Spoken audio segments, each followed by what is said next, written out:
Well,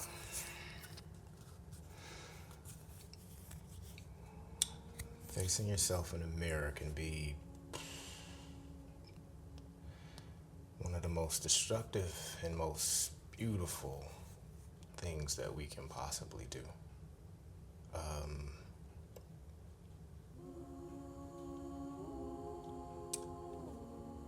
it's raw, it's truly unfiltered, and extremely vulnerable.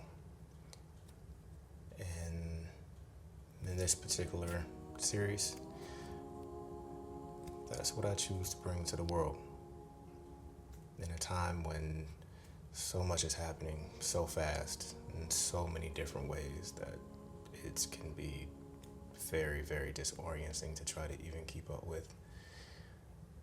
But one thing will remain constant, and that's our humaneness, truly being human.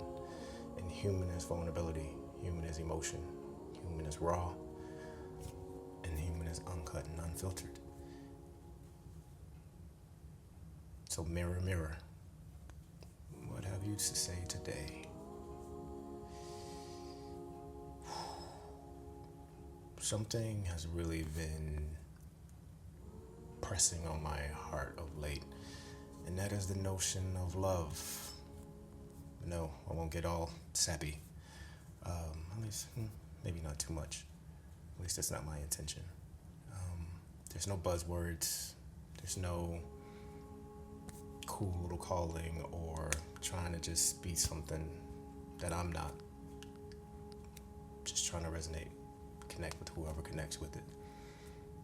Whether it be this particular installment, any of the future ones, or any other segments that end up on this channel. But back to love. Love, I have been endeavoring to really dig into what love really is.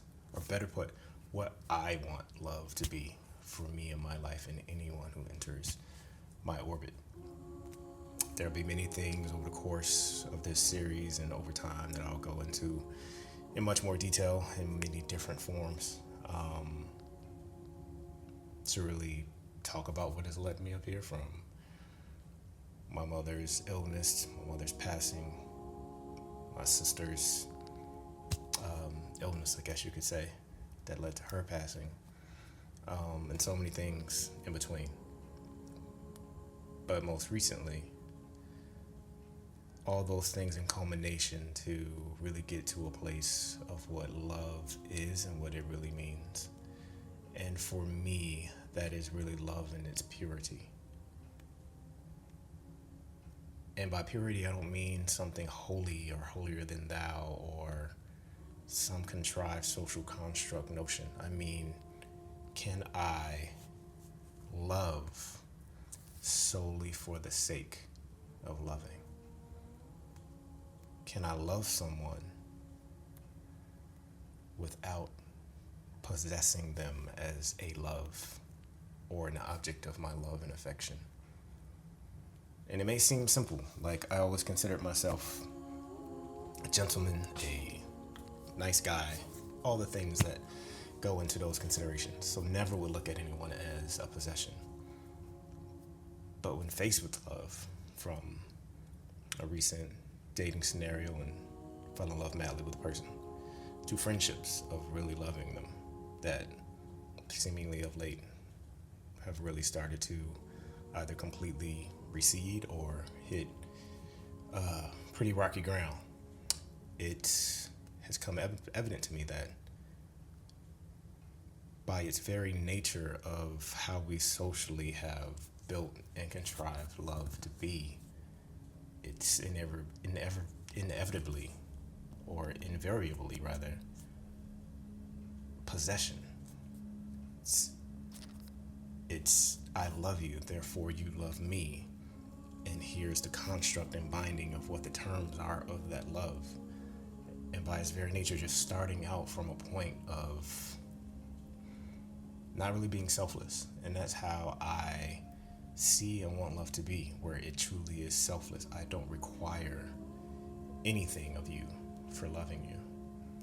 I don't even want certain things from you for loving you. Now, for other reasons and for relationally and communally, like there can be things I would want, sure, of course. There's things I want in a partner, there's things I want in a friend, there's things I want in my work environment. But if I say I love you, you didn't necessarily ask for that love.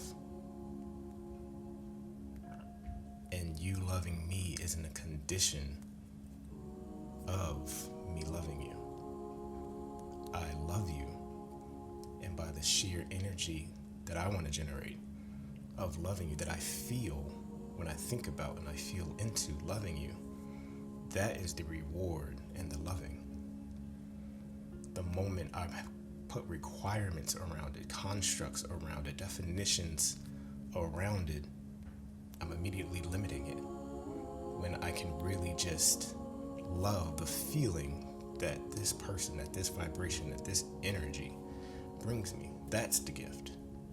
The gift that you brought something around me that allows me to be in a place of feeling this way, that charges me in this way. That's the blessing. That's the gift. And I found in recent times that even though unintentionally, I was creating bounds around that love. I love you, and you love me. Therefore, this is how we should interact. Therefore, you're going to do this, and therefore I'm going to do this, and then that's going to lead to a future of this. Completely just breaking the freedom that had initially been built in around there of that connection and of that love. I'm not a philosopher, I'm not a PhD, not any of those things. This is just looking at my own reflection. But I would say and share out into the world just a thought. What would it look like to truly love without limit, without hesitation, without definition, without form? There'll be hurt, there'll be vulnerability, but with that, there would also be freedom. And I can't think of any better way that I choose and want to live. So, I invite you to think about that. And maybe you take a look and have a chat in the mirror. Until next time.